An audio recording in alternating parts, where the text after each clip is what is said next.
Hey, everybody, and welcome to this kind of inaugural meeting for this group that we want to put together that is really going to be based on trying to help executives who are in transition. So we're calling it the Executive Career Transition Roundtable for ACG Austin and San Antonio.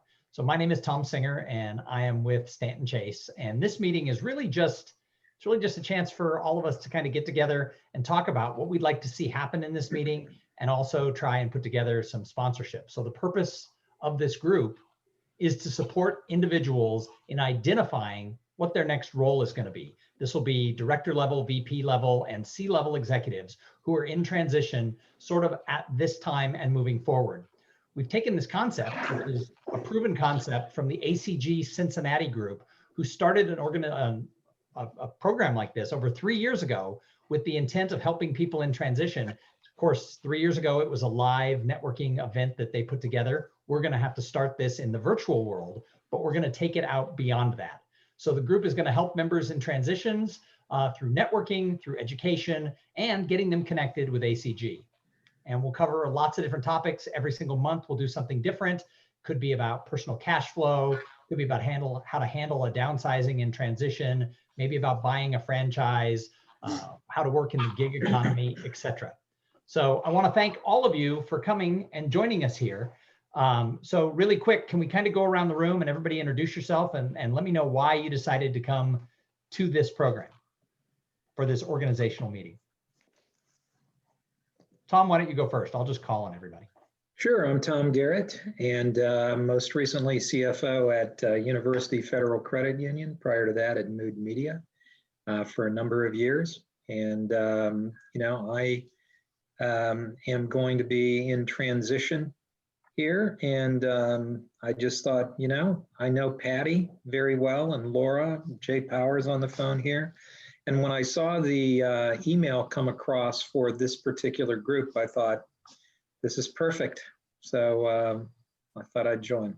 I am really glad that you're here because I didn't know if we were going to get anybody on this first call who's actually in transition. So I'm going to want to hear a lot from you about what you'd like to get out of a group like this. So we'll come back to that. Thanks for being here, Tom.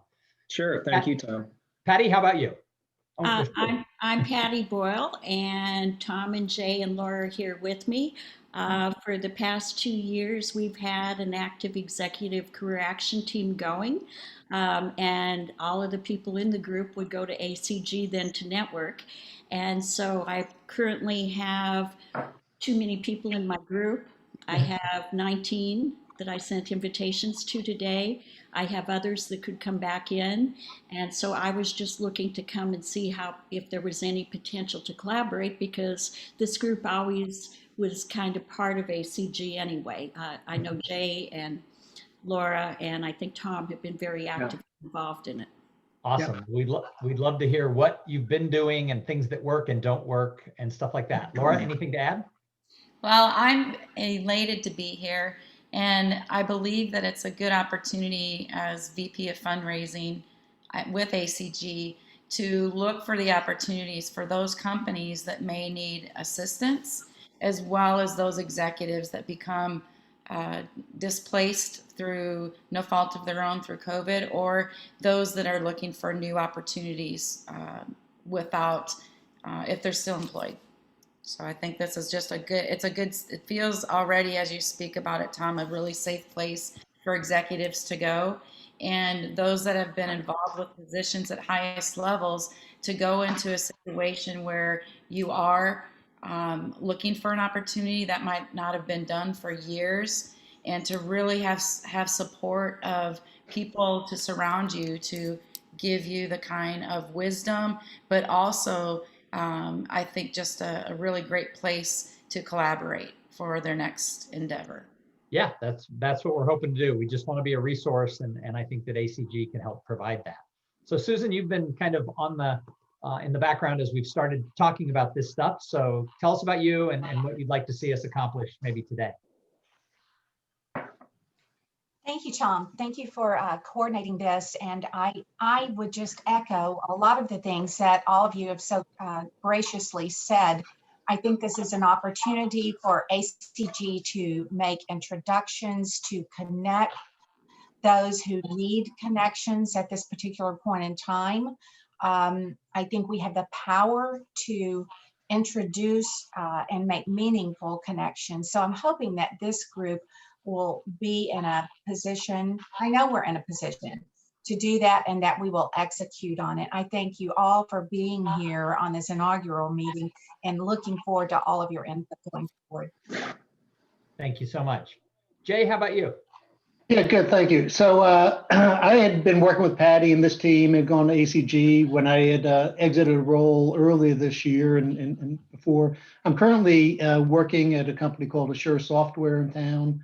Like many CFOs, the life expectancy of CFOs, unfortunately, is not that long. So I expect to be in transition again someday in my future. And as much as I really appreciate ACG and I got involved, a lot of times it's difficult if you go to a lunch. I mean, you maybe have 30 minutes of networking, and it's just almost randomly who you're introduced to, who you walk up to. And I think it could be a great avenue of showing some of the talent that could help our middle market growth companies, whether it's permanent or consulting or advisory. Just say, listen, there's this cadre of people that we have within our own community that help, place people or advise people and as they face their challenges. So I know I did post my job. I know ACG National's got a data warehouse to post stuff, and I've probably been out there 2 years and I've had zero, communication with anyone. So I'm not sure that passive networking through posting your resume and your interests is as meaningful as actively trying to play matchmaker and engage the community. Yep, absolutely. Well, thank you for being here. And Jesse, last but not least. Hi there, I'm Jess Daly. My background is a couple other folks on the call, accounting and finance. I've spent the last 15 years in a variety of corporate finance strategy and M&A roles with 3 different companies. I exited the last of those companies a little over a year ago, and I've been doing consulting work ever since. I'm actually based in Kansas City, but my wife and I are actively looking to relocate to the Austin area. We were actually down there this time last week, looking at some properties and so forth. So just really looking to, when I saw this, I thought it was a great opportunity to just kind of network and hear advice and perspectives on the area. So glad to be here, and thanks for having me. Jess, thanks for being here. And last week, the weather was perfect while you were here. Yes, it was. It was. It's a little cold today. So that's what we do. When people come to visit Austin and think about moving here, we bring in that San Diego weather just for their visit. So. Well, it's 25 degrees and there's snow on the ground here in Kansas City. So I can guarantee your weather's still better than ours, even though I think it's cooled off. It is better than that. I will give you that. So our thought around this group would be to, I don't know how many people would end up involved. The idea would be to everybody who is part of it sort of has to be quote unquote sort of vetted or approved, because we want to keep it at sort of those higher level executives, C-level, VP level, et cetera. And then we want to make sure that we're providing them, as one of you said, sort of that safe forum to be able to share ideas, talk about things, and then provide also that information. So in addition to those people, there'd be a couple of moderators, myself probably, and Terry and some others who would be involved every time. And then people who were either sponsoring or presenting would also be able to come into those meetings to be able to help facilitate and help share that information. So does anybody have sort of any ideas around topics that you think, especially maybe a couple of you who are in that transition or have been through that transition, that would be the first topics that we would want to do that would help draw people to come and participate? Well, I think strategy of transition and the different elements of the transition. I mean, Patty is the master of understanding each of those elements of transition and the different focus areas that will most dramatically accelerate the period of transition. Whether it is, getting a resume in order, getting a bio done, having someone look over it who's a professional, elevating the LinkedIn profile that you have can dramatically, increase the number of looks and views and searches to which your profile is suddenly being viewed by, professional recruiters, et cetera. So I think that those things, what are the key focus areas? The networking, interviewing techniques, having your stories down, your so-called elevator pitch, et cetera. I mean, all of those are key areas that, someone like Patty, who's led an ECAT group, helps people focus on. If I could share my screen, I can summarize what Tom just said. I don't know if you need Sarah, to. give her the power to share her screen. Sarah has all the power. I know Okay. because she's my wife. Tom, you're a good man to acknowledge that, and a wise one. It isn't disabling. You need to disable it so I can share. There you go. I'm sorry, I didn't know I was going to be doing this. But what a beautiful shot of the coast. That was the second one. Basically, for an executive career transition program, there's 3 pieces to it.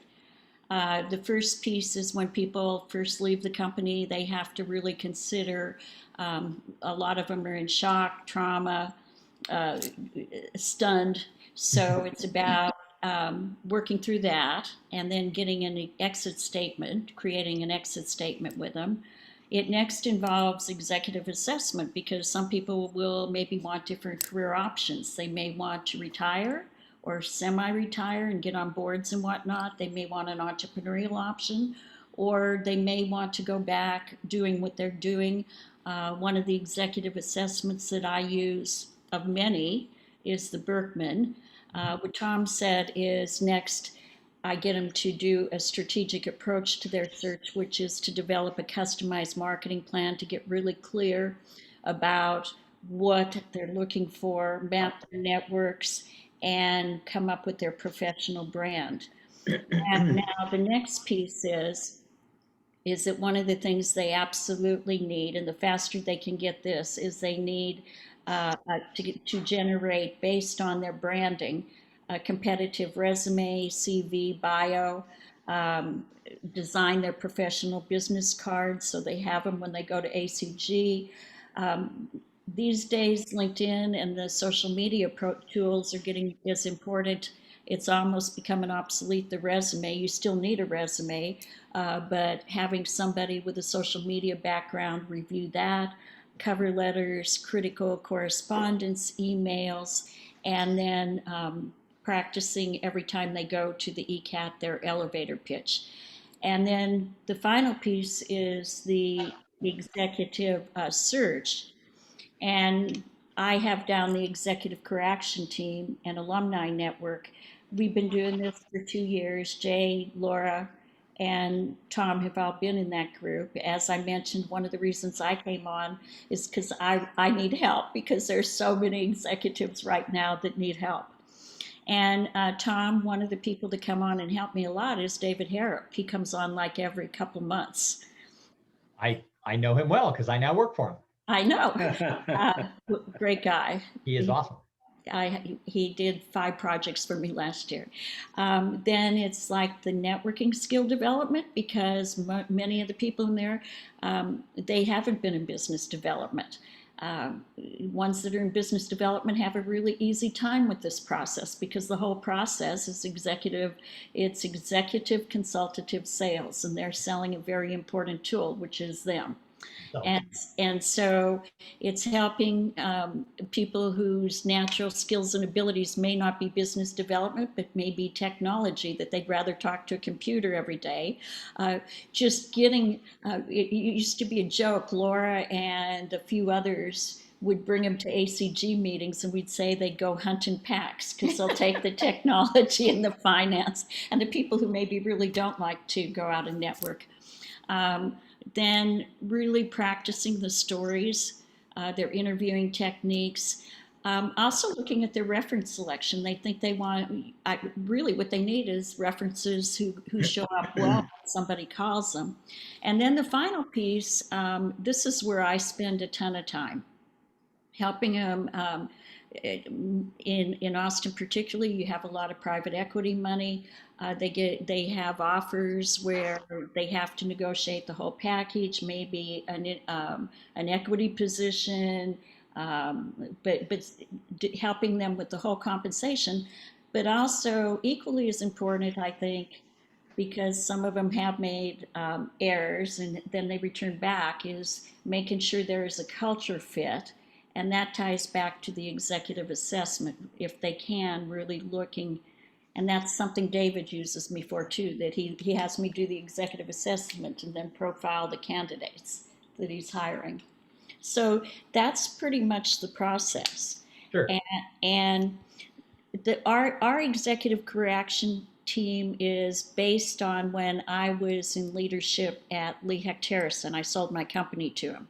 And it's a weekly program. It's very focused. Really, I should have no more than 12 in it. There's a lot of accountability built in it. We do agenda items. But what I think ACG can really add to this is like the monthly networking or the bi-monthly networking, where they have a place to go and network.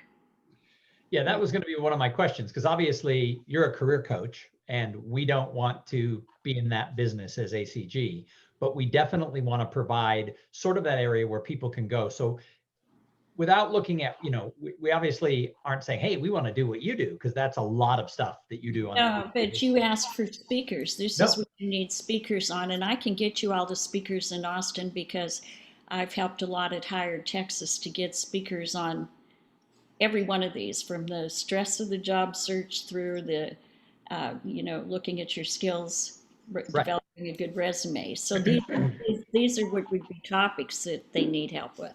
And my follow-on question is, where are the areas that we can be complementary to people who have a career coach or don't, but are going through that transition? Where are the holes that you see, since this is what you do? What are the holes you see where this type of an event would be a total win? Well, ACG was always a total win for the group. I mean, we used to have to do our meetings around ACG. Like, how did you see that, Laura? And Tom and Jay, I mean, they all went to. Well, I think that the premise of what she's speaking about is that the caliber of those that were involved with ECAT and continue to be involved in ECAT, as you can see who's listed with us today, these are the executives in town, that can be placed into really good opportunities.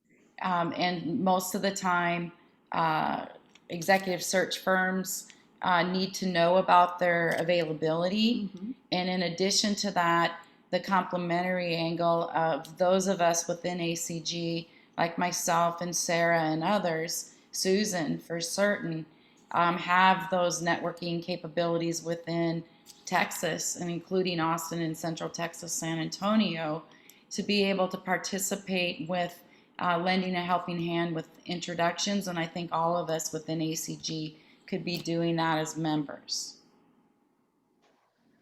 So Jess, as someone who's looking to relocate to another city, what do you need if you're looking for a job? What would a group like this bring to you? I think most importantly, the networking. Part of the issue around Austin for us is we don't know what we don't know, and we've got friends down there, but they are in different. From me, they're in different walks of life. They're in, they're in conservation, or they're in education, or whatever. So it's not necessarily the right network.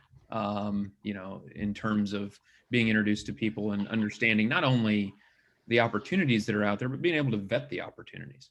Knowing, hey, this is a good group to go to work for. You can get some feeling when you're doing interviews. You do get the gut feeling once in a while of, or hey, this is a great opportunity. But knowing, who in town has a good reputation, or a reputation of being a good employer of choice, versus maybe not so great. That's a big piece of it. And also, more to the point, this is something that our personal network can help with, just understanding different parts of town and where to live, where to put the boys in school, those sorts of things is all, moving, 600 or 700 miles away is a big deal. So something not to take lightly, but definitely on the networking side, I think is the biggest piece for me. And just understanding and getting to meet people. Well, Which is harder in the COVID world, obviously. I mean, this is fantastic. I love this. I probably wouldn't even have this opportunity unless I just happened to, schedule my trip this week instead of last week and not enjoy the great weather. But, COVID obviously makes that even more difficult in a lot of ways. well, and I do want to say that we have people who are members of ACG who were moving into Austin. This group is specifically helpful for people. Lori Carson, who I think Susan knows and others know, she's a member of ACG. And COVID made it so we used to do our groups live out at Twin Creeks Country Club. COVID made it so we had one in Boston, we had one in Chicago, and now they have jobs. And I think they're members of ACG too. But they're able to Zoom in and then come, when hopefully ACG is going to be going again, like after the, in the third quarter or so, third quarter, that we're all out live again. Sure. Laura, as the sponsorship person for ACG, sort of what are your thoughts of where we can fill some gaps, and who do you think we can get as sponsors, and what can we offer the sponsors? Well, I think the most important thing is the caliber of ACG has always been top notch. And I see also those executives that are in transition, they may not know about the companies and those that are part of the board and their leadership team. And the ability to be able to have sponsors understand that those that are in the room, it's similar to what ACG as a whole, they will get every penny and 1,000 times more from spending the amount of money for this. And so I don't have an actual package, nor do I have from that perspective. But as Patty mentioned, there are companies that want to be doing this. And quite honestly, she has 4 companies that are interested right now as we speak. And so the 2 of us together have been quite a team. Sarah helps, the whole team of ACG helps. But I think once people understand the caliber of this transition time, Susan as well, I'm just looking at everybody.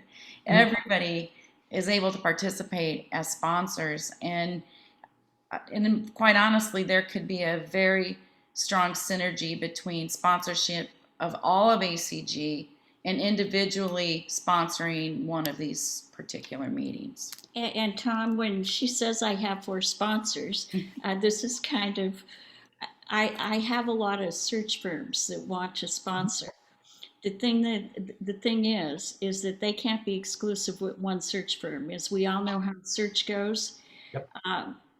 They need to be on the radar of several, and only 20% of the jobs are in with the intermediaries, maybe 6%. Now at the level of most of the people in our group, they may be at 10% that there will be an executive recruiter. The reason I've been hesitant to take sponsors was, one, because I'm supposed to be in preferment retirement once COVID gets over again. But two, I just don't want any of them to be like, I want all search firms. I've got about 3 search firms that want, but the reason it's good for a search firm is because you get to see the quality of the people. The top, I would have to say, particularly with the CFOs, some of the top CFOs in this town came through this Executive Career Action Team. Nice. Well, one of the things that we have decided, we've decided is the sponsorship of this program will not be exclusive. So if we have 3 banks that want to play, 3 banks can play. If we have 75 search firms who want to come in, 75 search firms can come in. That is the number one key thing, is it's not going to be exclusive. The idea that I floated is we start with a 3-month sponsorship to get this started and prove concept that we're moving forward, and then go to an annual type basis after we've done 3 of these, because then we'll be able to say, wow, we're bringing in 20 people plus, these great speakers and stuff like that. Here's the value that you're getting to be the sponsor. We're kind of in a situation where we know this worked in Cincinnati. We think we have a great thing. We have a lot of support from everyone we've talked to about this. But once we open the doors, will we get 3 people or will we get 40 people who, want to come and play on a monthly basis? So my thought was, and I leave this more to Sarah and Laura, but like for the first 3 months, like a $500 sponsorship, that's 3 times, which really makes it like $1.25 per session. And then after that, we can assess, is this a $2,000 a year sponsorship, or is it worth more than that? Or do we need to adjust that? So that's sort of a starting point, but there's no decision made. Yeah, and to Tom, to go along with your point too, I think that those sponsors that we have that are part of ACG, they may want to be a speaker or bring someone as a speaker and actually sponsor for particular days. Mhm. So I think that that's kind of interesting. And those in the past with ACG, where we do have some exclusivity with our sponsorship packages, at this point right now, I know of only Weaver right now that is exclusive. So the ability to come to this forum, those other, just using Weaver as the example, those other accounting firms that have wanted to participate with sponsorships, this could be a very easy way for them to do so. Right. And that's, like I said, I think that I used to work for services firms and a lot of people always fought for exclusivity. And I always had the attitude of, you're not getting that much out of exclusivity. Help the group make more money, put your competitors in there and then beat them in the networking. But I have a question. What is the sponsorship money going to go towards? so I think in the beginning, we're going to try and see if we can bank it for when we start taking these events live. Because if we get a lot of participation and we take them live, there'll be costs associated with the events. And so, if we're doing it at, just off the top of my head, if we can suddenly network again in person and we say, hey, we're going to do an afternoon networking thing at the top of Whole Foods on their deck. We have to pay for that. We've got to pay for some coffee in Danish and stuff like that. So the thought is that it goes into that. And additionally, it goes into the AC. If there's more than we need for that, it goes to ACG, because the truth is that the organization isn't making the money it was making a year ago either. So we need to be able to fund ACG as well. So that was sort of my thought. Again, I defer to Sarah. Well, and we want to make sure we keep this free to the executives who are participating. Yeah, that was going to be my question, because I know, if people are in transition, when we were bringing people from the Executive Career Action team to ECAT, I was a member, others were a member.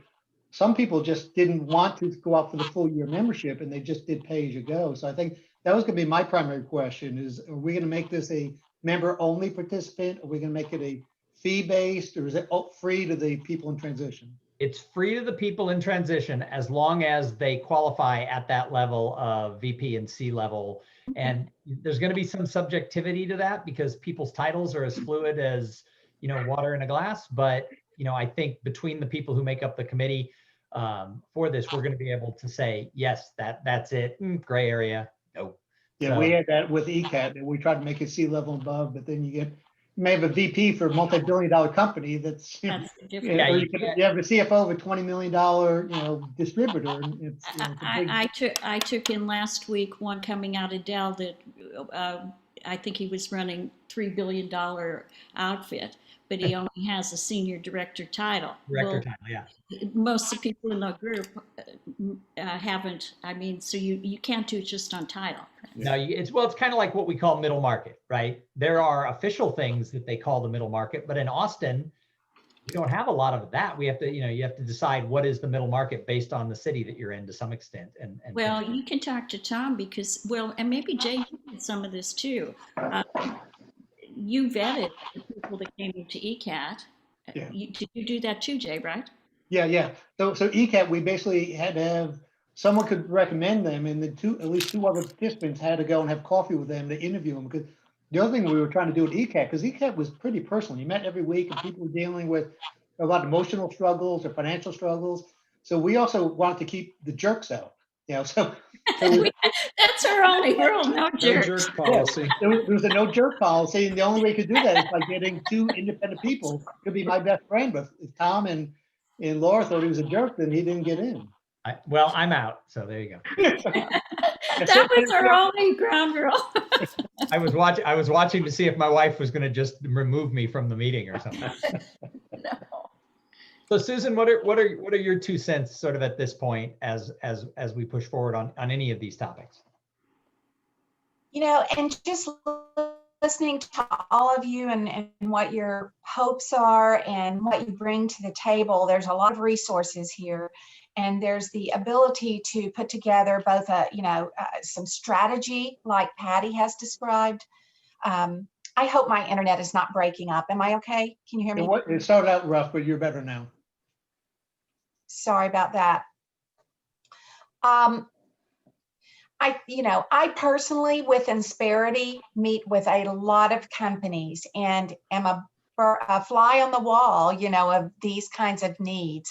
So I'll certainly be keeping an open ear, and there are others just like me all throughout ACG. I come from an executive search background of 7 years, and I worked with executives during the 2008,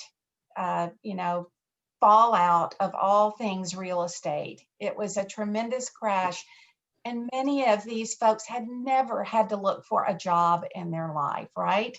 And so, and you layer on top of that, there's a lot of technological and tactical change in how we now look for a job. So I think we need to be sure that we're bringing tactical resources as well as some of the strategic ones. And Patty, you're probably very familiar with some of these. But one that comes to mind, just as an example, I don't know how many of you have heard of Entry Careers, INTRY. Anyone familiar? No. Okay. It's a startup in Austin, and what they provide is an AI system to help you get your resume in at the top of the heap and get it through that vortex of any kind of applicant tracking system, right? And so it helps you to customize. It goes in and customizes your resume to match the keywords on a given position profile that's been posted. I mean, what kind of magic is that? Now, granted, I know that many of you are not looking at jobs on Indeed and LinkedIn, that the best jobs come word of mouth and through referral, right? But the truth of the matter is, these days, it doesn't matter who you are or how high level you are, you're going to have to go through that process of applying online and going through that gauntlet of recruiters, right? And if you don't check all the boxes in their parsing system, you may not ever make it there to be in front of the right person. So that's just one example of a tactical kind of resource that we need to keep in mind as we're trying to help people. And I'd like for us all to put on our thinking caps and think of others that we might know of that we could bring to the table. Well, at this point, first thing I want to do is thank everybody. I mean, Laura and Patty and Susan and then Jay and Jess and Tom, thank you so much for coming to this. I've gotten like 5 pages of notes of kind of where we can go with it. I think that, it looks like we've decided to move forward with this. We have a lot of good input. I think one of the things is when we get the first one scheduled, the most important thing, because let's face it, we live in a world right now where Zoom fatigue is a real thing. I'm part of another group, and they did a webinar and they had 6 people come, and they were like, oh my God, why? And it was like, well, there was nothing about what you were offering that was unique or interesting or exciting. It was kind of a snooze fest. And with Zoom fatigue, people don't just sign up for things. So I think that if we're going to move forward, and we need to, once we get the date picked and sort of that first speaker and first topic and sort of the networking plan in place, we need to make sure that everybody who are kind of those key players within ACG and then beyond, because we're opening this up to anybody in the community to really push forward and be able to do this. Sarah, I do have a tactical question. Austin and San Antonio, all inclusive or 2 separate? Yes, all inclusive. Absolutely. Yeah, that's what I thought, but like everything, I run it by you. So we want to make sure that sort of those key people in both communities know what we're doing so that they can help push it out to people at that level. So, and I know Susan and Laura and Patty, I know all of you are kind of hubs in the community. So you're the perfect start, but I mean, we need like 15 people who, you know, can really say, this is the place, this is the place you've got to be. And then any thoughts about structuring the actual networking part? Obviously, after we have someone speak and do the strategy or the tactical education, we also want to use sort of the breakout session part of Zoom and bring people into small groups so that they can. ACG, I think, has done a great job, better than almost any group I've gone to when I've gone to some of the ACG meetings, of splitting people up into those small groups. A lot of organizations put people like 10 minutes with 12 people in a breakout room. You know, everybody gets name, rank, and serial number if they're lucky. And so I like the idea of the small 3-person, 4-person breakouts for that 10 minutes and then get to shift around a couple of times. Any other thoughts about the networking for these people? Maybe what we should do to make sure they're getting the most out of it, maybe set questions. What have you guys seen that you think would work to really drive that? Yeah, well, one thing I think if you do a breakout session that are even people that are in network together, I think sharing your elevator pitch. And what we do with the ECAT quite often is say, listen, I'm targeting XYZ companies. Does anyone have any input or any connections that can help me, you know, with these target companies or target markets? Or I'm thinking of entering this industry. I'm looking for some references. So I think if people just have their elevator pitch and really what are they seeking, and sometimes even that might not be able to do it on the call, but, you know, Jess, you know, I just sent you a LinkedIn invite. I'd love to have coffee with you sometime late next week. And so I think we can, if someone says, listen, I can help you with that, but let's take it offline, and then they can schedule a virtual coffee or discussion. What I would like to see, and where ACG was so helpful, the big meetings, was the networking, that the people in transition get out and about around people. I mean, I'd like to see, like, one of the things in Houston in a executive that I started, that the recruiters would be on, that they'd all come, that there'd be recruiters there meeting people, have them in the breakout rooms, have like people like Susan who have companies who have big circles of influence, have some of these companies actually come or, you know, do a panel or something and really help them. You know, if you can find the people who have companies, are recruiters that are willing to help. Yeah, I was going to say one comment I had with in ACG, and I'm still, I love it, very, very supportive. But in terms of networking for being in transition, you know, there were a lot of business development people there, and then a lot of people like us that were there looking for it. But really was absent were really the industry C-level decision maker hires. And I think to find some way to get more engaged, and I think through the business development folks is really where I think is the key. You know, Susan and others know what people they can make the introductions to, but I think what I found is a lot of the meetings really, and depending on who the speaker was, the speaker could attract people from that industry or from that company, but there weren't a lot of those C-level hiring people in most of the ACG meetings. All right, any other thoughts before we wrap this up? I don't want to eat up everybody's whole day here. I think we've gotten a lot of great information, that we've got a good foundation. Any final thoughts? Patty, I do want to follow up with you about maybe a list of some key speakers who would be a draw, maybe because of their topic or who they are.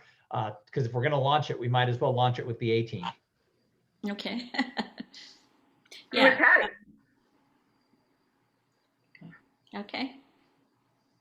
Anybody else? Any last final thoughts? Well, thanks for putting this together. Thank you so much. Great. I think this is an awesome idea. I wish I could just, you know, I don't know how to say 100,000 thank yous, but 100,000 thank yous to all of you for your time and your input.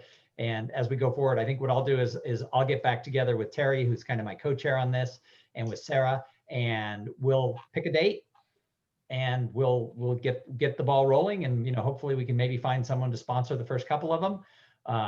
And we'll get the ball rolling. Who has the sponsor packages written up? Is We that need to do Sarah?